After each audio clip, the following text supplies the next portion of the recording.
Mustafa's great uncle, took us right up the side of this mountain, and we were going around rocks and above cliffs and below cliffs. It was like a trail, and I'm tired and I'm winded. When are we going to see the Ark?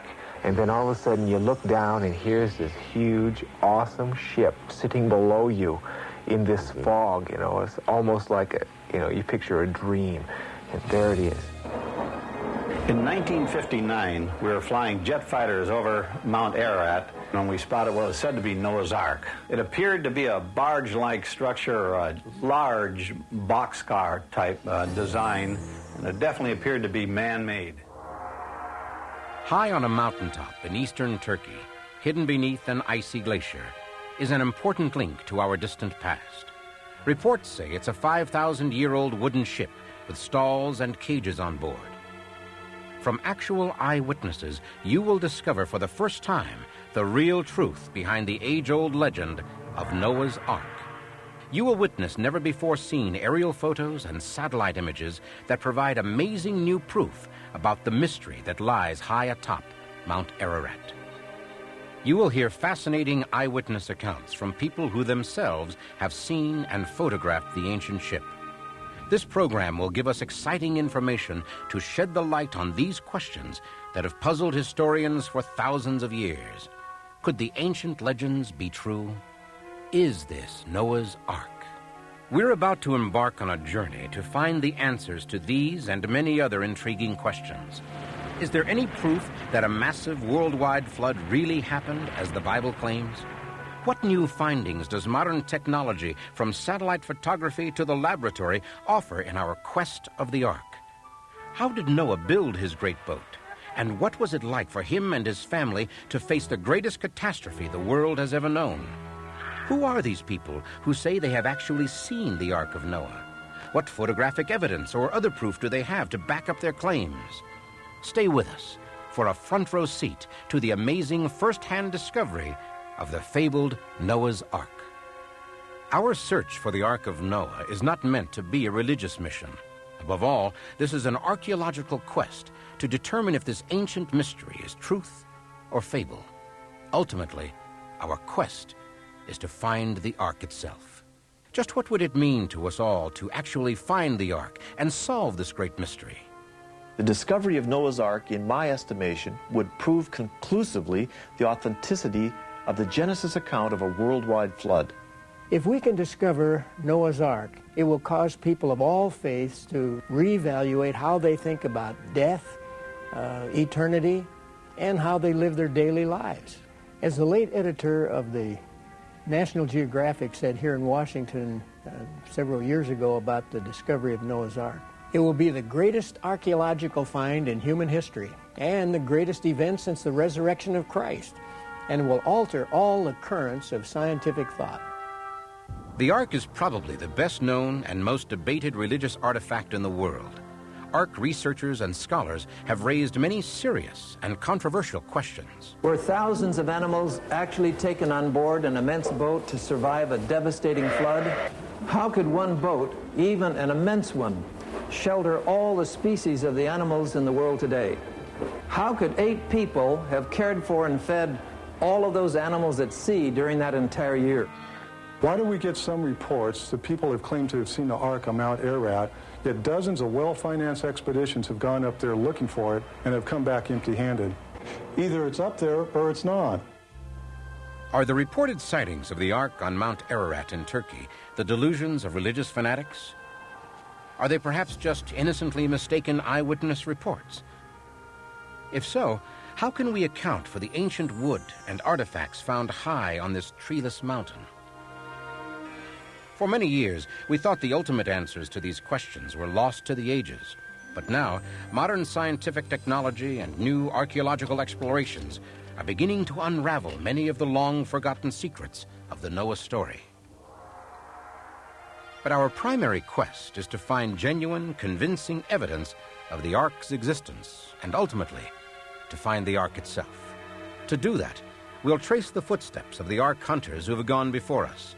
We'll follow clues gathered from their early expeditions as we mount our own search to find the legendary Noah's Ark. Existence of the Ark has long been a topic of great controversy. The It's normal and understandable for us to be skeptical of ancient accounts. That's why the first modern discovery of evidence of the Ark's existence created such excitement and brought on a rush of contemporary investigations.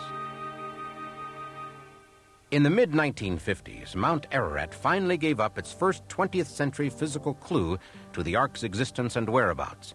It was to be the beginning of a series of modern-day successes in cracking the secrets of the Ark. A French demolition engineer named Fernand Navarre first became interested in the Ark while serving in the military as a young man. Navarre began the first of a series of expeditions to Mount Ararat in 1952. My Kurdish guides had abandoned me at the lower level of the mountain, and so I tried my best to proceed on my own.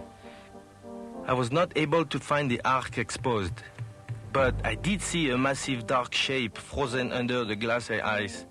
I knew then I would have to return to discover what it could be.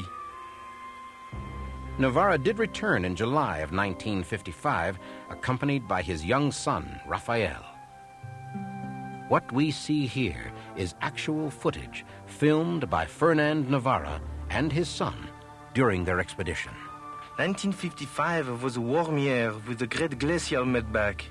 I know if I had a chance to reach the Ark, it would be now. It was Raphael who first spotted something. Navarre carefully lowered himself deep into a crevasse at the 13,500-foot level. The wood was easy to see, but was frozen into the ice. Still then, I had no idea how big it was. What Navarre chopped from the ice was a 5-foot hand-hewn wooden beam. I had dreamed of this. Raphael and I were excited like it was Christmas time. I tried to carry it down the mountain across my pack. It was very heavy. I could not keep my balance.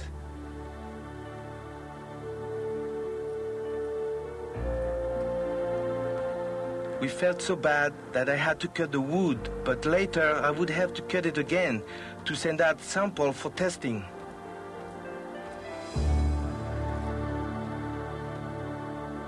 A proud moment and fulfillment of a long-held wish.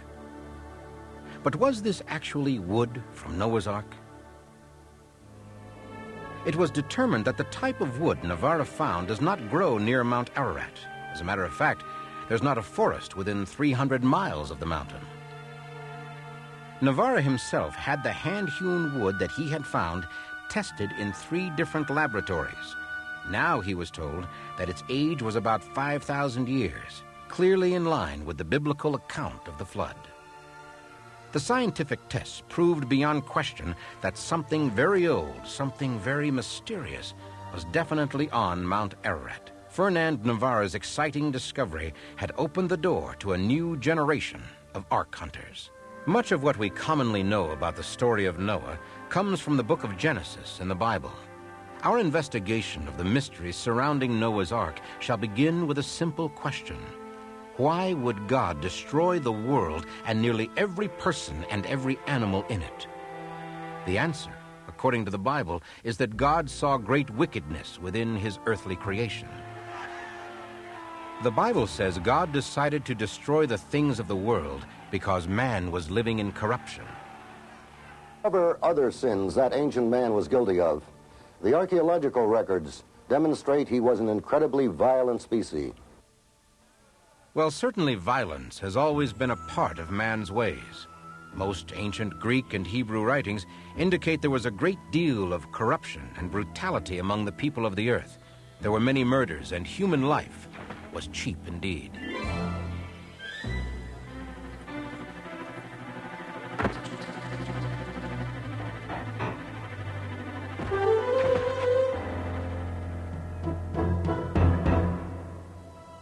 But God saw that one man and his family were righteous, the man who was called Noah. The Bible tells us God spoke directly to Noah, saying, "I'm going to put an end to all people, for the earth is filled with violence because of them. Behold, I will destroy them with the earth." A close reading of the Bible tells us quite a bit about Noah. He had a wife, Together they had 3 sons, Shem, Ham, and Japheth. Because Noah was a just man who walked with God, all of them, including the wives of Noah's sons, would be spared from the flood. Just 8 people in all. According to the Bible, the Lord instructed Noah to build the Ark of Gopher Wood in order to survive the flood. Obviously, gopher wood had to be very strong. Exactly what kind of wood was it? Gopher wood is a process rather than a species. In Israel, in the olden days, they had a particular tree. They would cut the bark, collect the sap, and use it as glue and splice wood together. Once it hardened, you could not break the splice. The wood would break on either side. We don't have a ply tree, but we have plywood. What if gopher wood is a process and a laminated process? Whether or not this process was used, the vessel was going to have to be incredibly strong because of its immense proportions. A length of 300 cubits by 50 cubits of width and 30 cubits of height. The cubit being about 18 inches. Just how big was it? It had 1,500,000 cubic feet of space inside, which is the equivalent of 170 railroad boxcars. The Ark should be thought of in this perspective. Think of a 4-story apartment building almost a block long, and you've got it. The Guinness Book of World Records records the Ark as the longest wooden boat ever built. And during World War II, the USS New Mexico and the USS Oregon were built on the same proportional dimensions as Noah's Ark, 6 times longer than it was wide. We now know the tremendous size and capacity of the Ark. But what might life and conditions aboard this great vessel have been like? Ark model builder Eddie Atkinson explains the Ark's interior design from a scale model he built, complete with 1,200 hand-carved animals. On the top floor of this model, from the end here all the way to the middle of the Ark, I've reserved for birds. At the middle of the Ark, I've got a catwalk which goes over the elephant and the giraffe cages.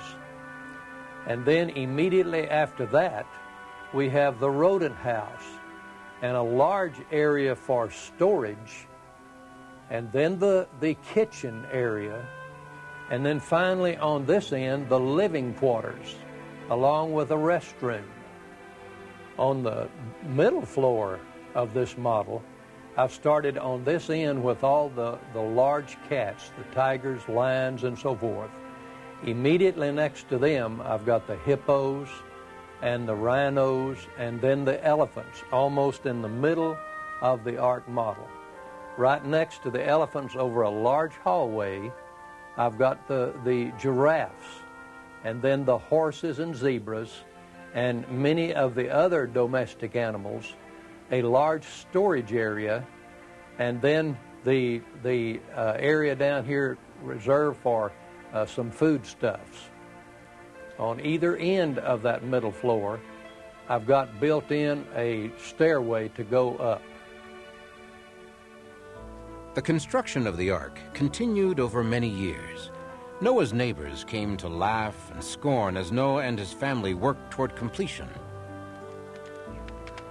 The construction by hand of a floating vessel of these huge dimensions boggles the mind.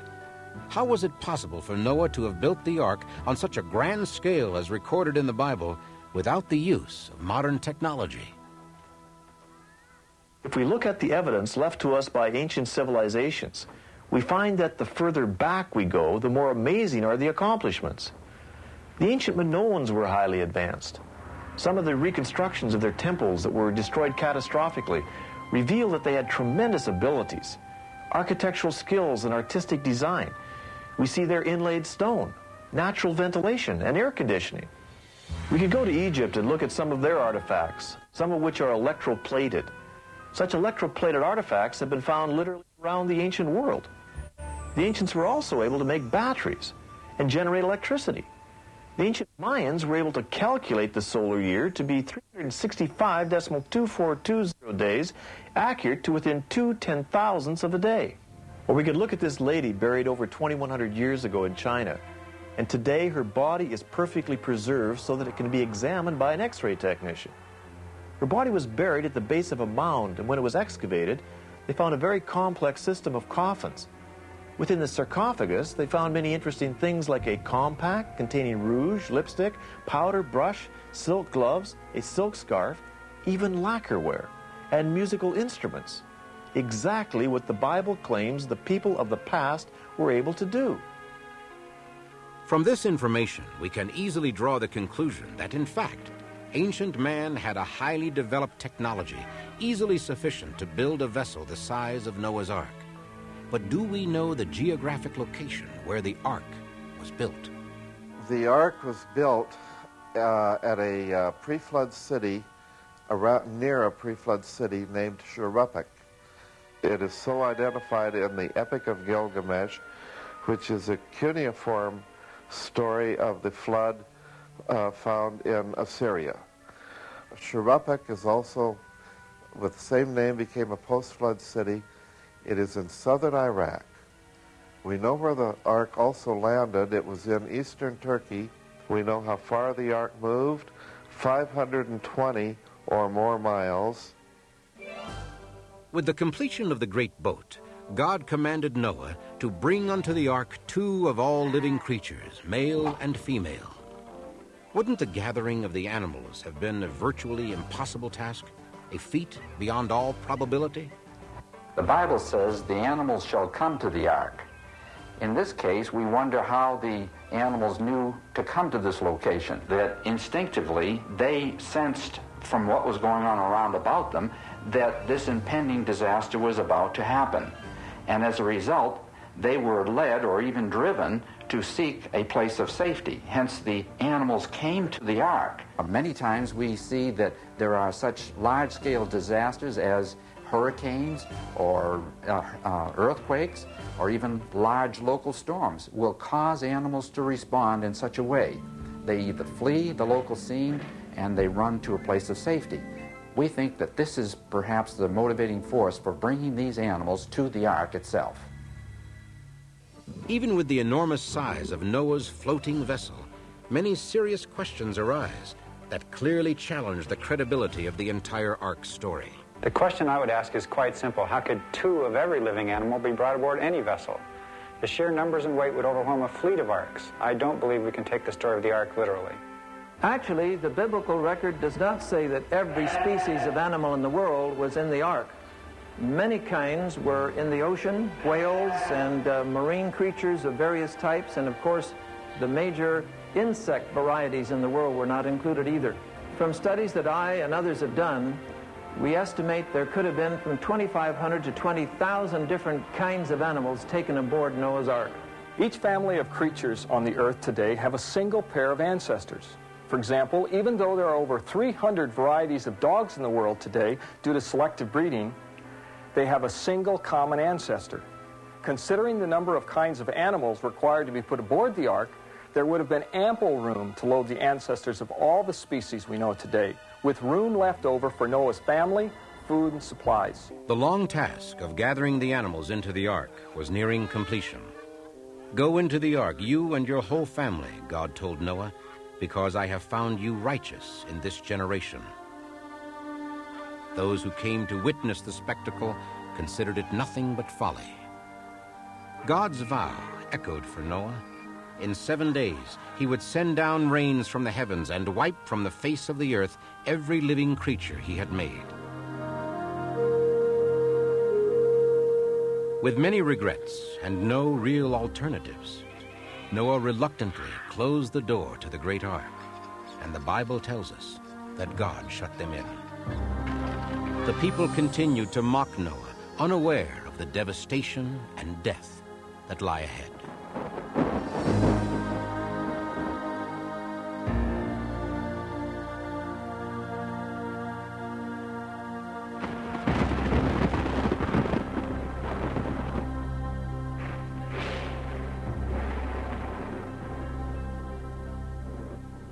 This may be the start of it.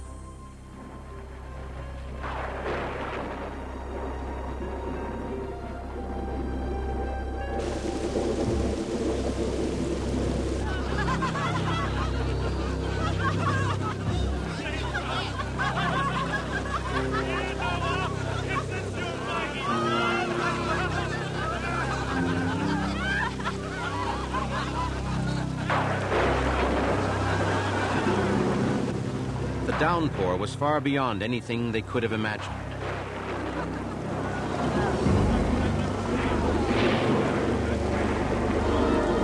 Their scorn was forgotten as their concerns turned to fear.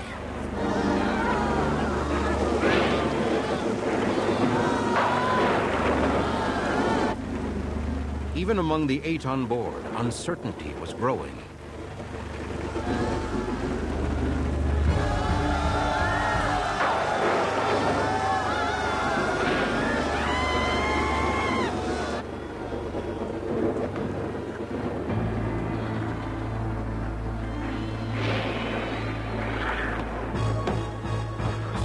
Father, we can't allow them to perish.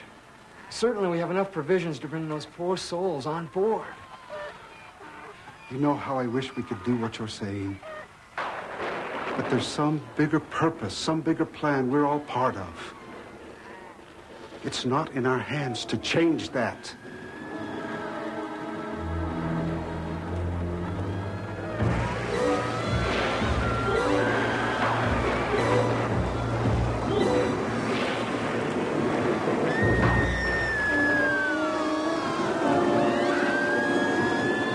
Because of the sort of man he was, Noah's heart went out to them.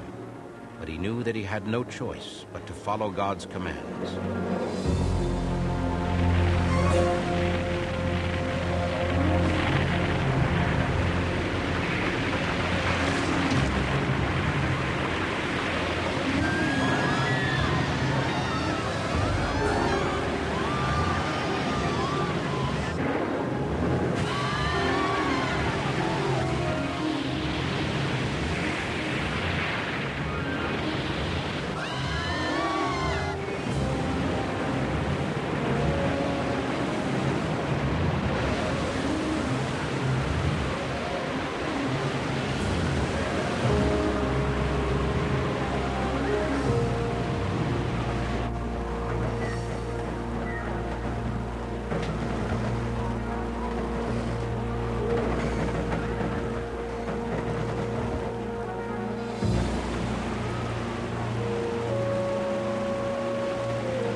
What about the Ark itself? What was it designed to do during the flood? Was it capable of carrying out its assigned life-saving tasks? Could a seagoing vessel built to the Ark's specifications endure a 40-day-long cloudburst and survive in a violent storm-tossed sea for months on end? Would the Ark be sound and stable in the water? Some scholars completely reject the idea that a wooden boat the size of Noah's Ark would be at all seaworthy. When it comes to the design and construction of the biblical ark, there are several important reasons it could not have existed. First, the technology needed simply did not exist. Second, any modern vessel today would have certainly foundered in far less weather conditions than the biblical deluge. It is highly unlikely Noah's wooden ark would have survived more than a few hours under such conditions.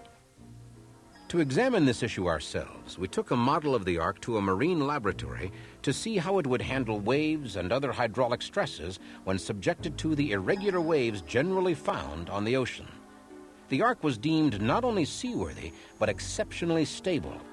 Then the test tank duplicated waves equivalent to 200-foot tidal waves. Again, the Ark was not only seaworthy, but extraordinarily stable.